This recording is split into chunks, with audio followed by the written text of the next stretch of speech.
I've been working on constructing the structure to hold the shiplap wall boards, and I'm getting to the point where I pretty much got it figured out.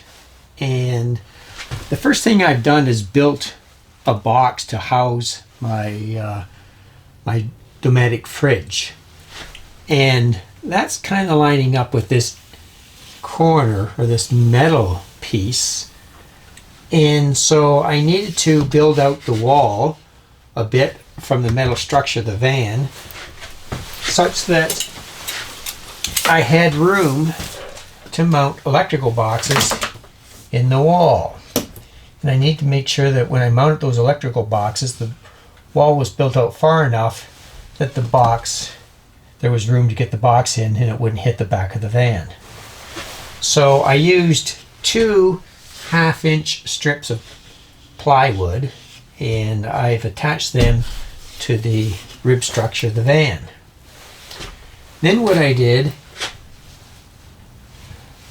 I'm doing now is lining up off of this plywood so that the boards, the shiplap boards, when they run down the side of the van, are running straight from the edge of the fridge box to the back of the van. And it just happens that by adding 2 half-inch pieces of plywood to the rib, the framing that I've come up with for the window is using 3.5-inch maple. I made up a small sample to make sure it fits, just out of some 3/4-inch plywood that I had scrap left over. Came up with the dimensions and then made this particular frame out of 3.5-inch maple. Painted it all up so that it's going to fit onto the window frame or around the window. But what I need to do is fill in the gap, so I've sized up this spacer wood and I've glued it up, and so that it attaches to the supporting structure of the van. So once that dries, then I can work on this other side and put a supporting structure in there also, and then install the window frame.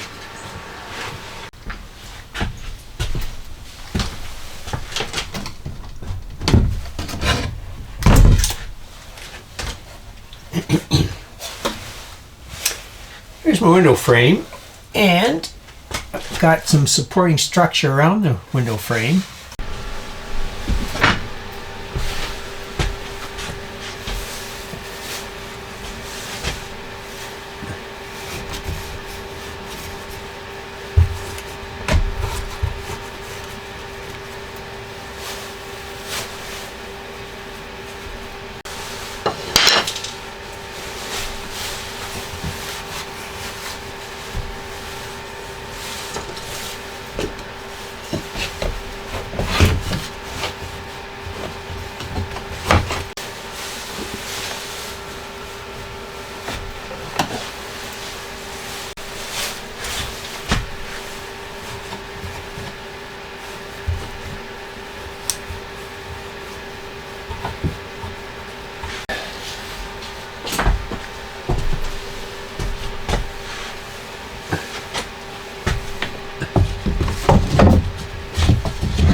Finishing up with the framing support, so I glued a board on the bottom of the windowsill so my wall paneling has some support coming across that we can attach the shiplap to.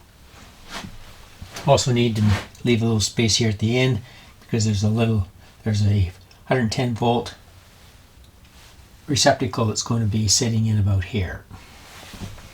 So the next step is to install that next piece of shiplap that will be underneath the windowsill.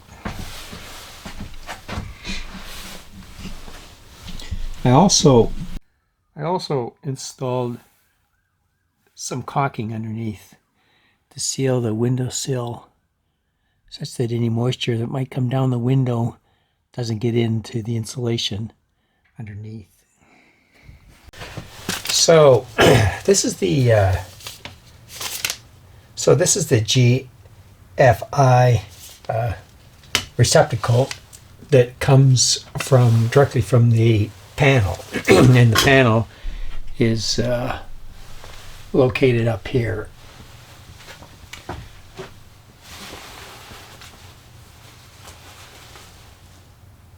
So the power is coming in from the inverter or the outside plug through this cable here, wired into the breaker switch. I have two breakers, one for the electrical on the right side of the van, one for the electrical on the left side of the van. And then out of that breaker switch, power comes to this first receptacle here. And this receptacle is a GFI.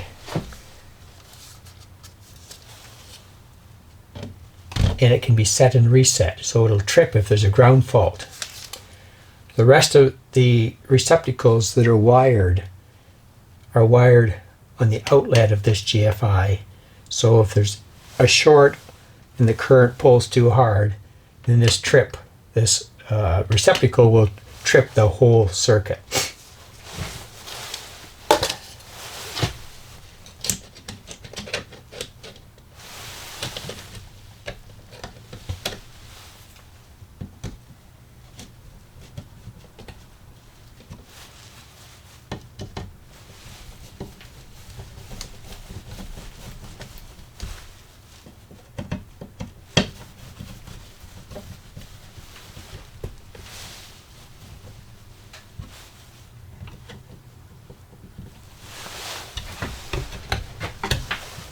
There.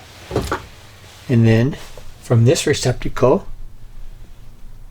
we go down, it's powered down to this receptacle on the other end of the wall.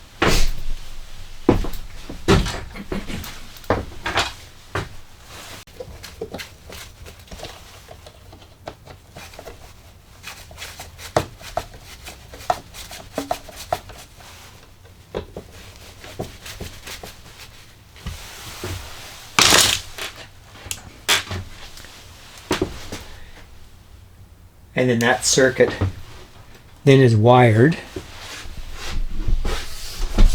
through this plug on the wall here on the entrance of the van, 110 volts.